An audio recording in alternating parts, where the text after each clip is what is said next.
The information contained in this video is not financial advice, and a failure to correctly utilize the processes outlined and networks used can result in the permanent loss of your crypto. Don't be an idiot. Follow the steps as given. Welcome back. For those of you who saw my last video, we talked about how to get Polygon funds out of Polygon and into any Matic supporting exchange, which was pretty easy. This one's a little bit more complicated. This is getting it into any exchange or any wallet that supports a TRC20 transaction or an XLM network transaction. And it maybe costs up to $1, but the plus side is it works for anyone.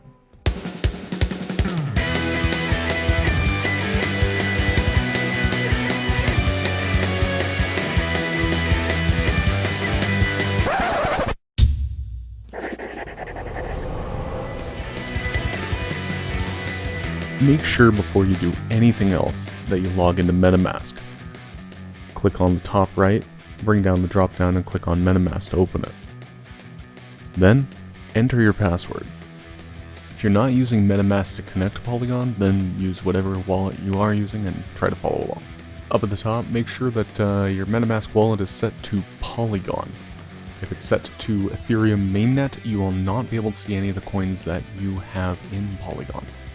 To ensure that you can actually see these coins inside Polygon, make sure you go to wallet.matic.network, and once it loads, you'll be able to see all of the money that you have inside Polygon, if you have any already. If you need to add it to MetaMask, click on the three dots on the right and click Add to MetaMask for that particular one. WETH is the important one, that's wrapped Ethereum. Make sure you click Add Token so that you can see WETH on MetaMask. It honestly irritates the heck out of me that MetaMask isn't a widget, so click the three dots on the top right and click Expand View to pop MetaMask out into its own tab. This makes it far easier to work with. If you don't have any Matic in your account to begin with, you're going to need some. Go to the Mac and Cheese Finance link below and grab a couple portions of Matic. These are essential to funding your transaction in most instances, and you can top up almost every day if you need to. If you're using Ethermine's Polygon payout system, they will give you some Matic automatically with each WETH payment, so you can skip this part. You'll need to enter your Polygon address to receive some Matic. Just go back into MetaMask, click on your account, and it'll automatically copy it to the clipboard, and then paste it into this field below. You'll have to solve a CAPTCHA, which we all love, and then they will send you some Matic. If you can accept it. If you have Matic in your wallet already, that will refuse to send it to you. So once you have some Matic in your wallet to fund your what is essentially 2-cent initial transaction, you're going to want to go to quickswap.exchange. Again, link will be below. If this is your first time visiting QuickSwap, you're going to have to click on the top right where it says Connect Wallet. If it's already connected, it'll show your wallet address. If not, it'll bring up a MetaMask approval window and you'll have to confirm. So for this, you're going to need to swap your ETH for USDT. That's Tether, it's a stable coin. So you'll want to select ETH, enter the amount you'd like to send, you can just click max if you like, and then select USDT. There's a little plus sign beside USDT that allows you to add the token to MetaMask. I recommend doing this so you can see it after the swap. It'll come up with a box and you can just click add token and it will appear there later. And then once you click on USDT, it'll show you your estimated total.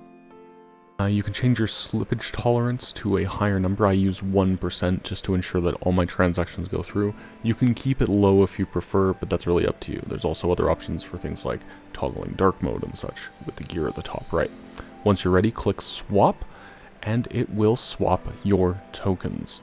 A confirmation window will appear to confirm your swap. Go ahead and click confirm swap. The quicker you do it, the less likely you'll experience slippage. And MetaMask will pop up in the top right corner to approve your transaction. You can see gas is very high right now, that will fluctuate, but even high gas on Polygon is basically nothing. Go ahead and close that. And now we wait.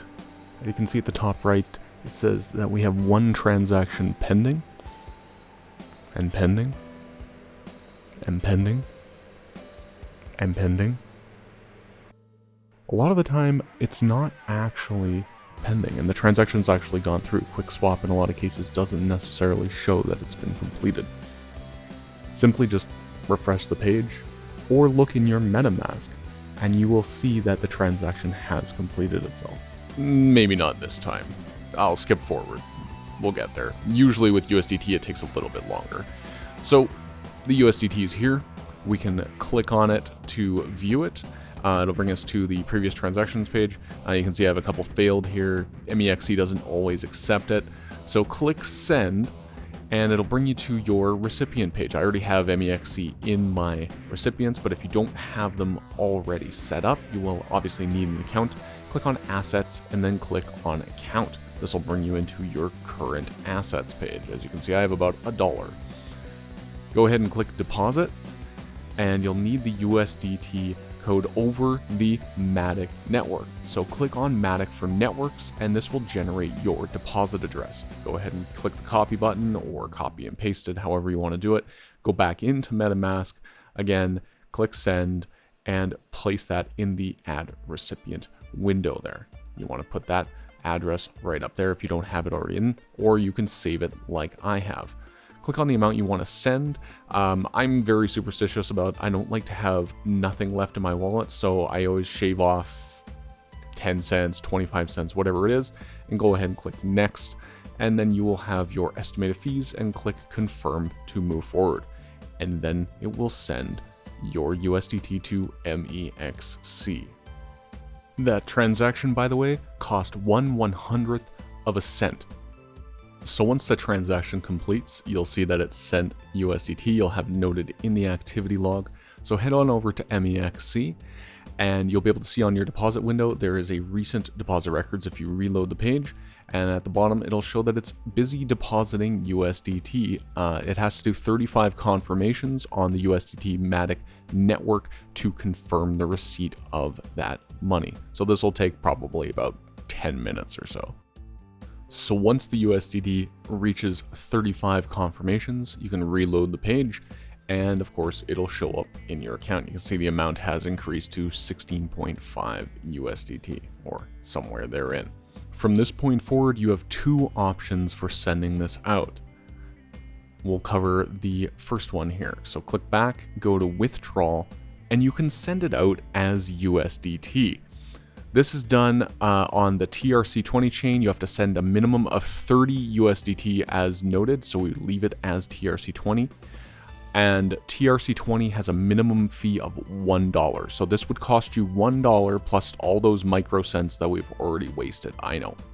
Just enter your typical withdrawal address for whatever your TRC20 wallet is and click submit. Now, option 2 is a little cheaper, and it covers a lot more exchanges and wallets. So click on the drop down and type in XLM. XLM Stellar Lumens are insanely cheap to send. You only need to send 20 at a time, and it costs 0.01 XLM to send. That is insanely cheap. Okay, so like at the time of recording, like a Stellar Lumen's like 35 cents. So it's like $3.55, whatever. And 0.01 of that, that's 0.355 of a cent to send this anywhere that supports XLM transactions. XLM is not the only token that you can do this with either. You can use Ripple, XRP, you can use Algo, Algorand, or you can use BCH, Bitcoin Cash. And while all of these are under $1, obviously XLM is the cheapest, so just use that. If you remember, we're holding USDT, so we're going to need some XLM. Click trade and go to spot trading at the top. And yes, we are going to trade for USDT. So that'll bring us to the XLM over USDT trading screen as we had XLM open, and it's going to bring us here first. If you're not familiar with this trading environment, I will break it down for you in a very simple and hopefully easy to follow manner. Firstly, on the left, we have the order book. This is the list of people who want to buy and sell the token. In the middle, you can see the current price of the token, 0.343582. On the top, we have in red people who are selling. You can see the lowest price that they are selling for at the bottom, and the highest price, the visible, there's probably more people up there, as well as the quantity that they're selling and the total. There's kind of a shaded line if they're selling a lot. Below that, we have the people who are buying the coin with the highest price that they're willing to buy it at below, and of course receding beyond that in the same way as the sellers. And then immediately to the right, we have the candle graph. This shows you the historical price as well as the current price on the right side, but we need to actually buy some XLM.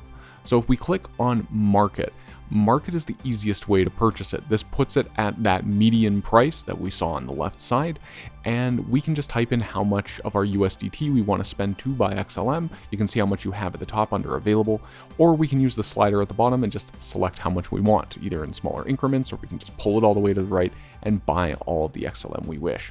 Limit buy, of course, is the smart way to buy. We can set our own price. You can see it defaulted to something a little over the median actually there. But we can also click on one of these prices to set our price to that level. So we can either set it to a buyer's price so we can sell it immediately, or we can click on one of the seller's prices and set it to that immediately, higher or lower than what everything is selling for. So I'm just going to leave it at the immediate purchase price, pull that, see how many I buy, and then buy in, and it's automatically ordered successfully. I paid a little bit more than the median, but you know, this is just an example video. You're only losing out a couple cents when you're only buying 16 bucks worth, if that. So go back to assets and click on account, and you'll see that your total balance has gone up. Well, should be about the same, might go up if the price of the token went up. Click on hide small assets and you'll see the XLM listed in your wallet. So what you're going to want to do now is take that out. So go ahead and click on withdrawal. Once again, click on the token list, type in XLM, and this will bring up your XLM withdrawal screen. Now you're going to need an address and a memo to send XLM, not just a sending address. You need that memo too. If you do not include a memo, it will not go through and you will not receive your tokens. This is the only warning you're getting about this. Just kidding, I'm going to tell you like 4 more times. Of course, to get that sending address, head on over to your favorite exchange or wallet, because this can be done to wallets that accept XLM. Go to their deposit screen, and of course, find the XLM portion. You'll need to be in the deposit crypto if you're on Binance. Search for XLM, bring it up, and it will generate you a address and a memo, which you need. You need that memo on the XLM network. And it even warns you here. It says both address and memo are required. It is so important that you include this memo and you copy it exactly as it's written, just like the address. Go back, paste the address in, grab that memo, paste that memo in, and then of course set the amount you would like to send. You can select all or you can send some. It's really up to you. Once you're done, click submit. Of course, it's probably going to bring up a confirmation page where you have to put in your email verification or your Google Authenticator. Click confirm to send it, and of course it will send. Some of them may have a ability to track the withdrawal status. You can click on that and it'll bring up a record of that transfer. You'll have your transfer record and everything like that. And over some time, it'll pop up. XLM is actually extremely fast to come in. It takes only a couple minutes and you'll see that deposit in your wallet. And that's it. It's there. It's done. You're good to go. You got that out with minimal effort, I hope. And that's it. It's not quite as easy as the previous method, and it takes a little bit more money, but at the end of the day, you're getting your tokens out of Polygon into the exchange or the wallet that you want. If you have any video suggestions, questions, or comments, please let me know in the comments below, and make sure you check out the video description for any relevant links for any sites I've noted in this video. Particularly, MEXC is the big one, QuickSwap, Polygon, etc. Thanks, and I hope it works out for you.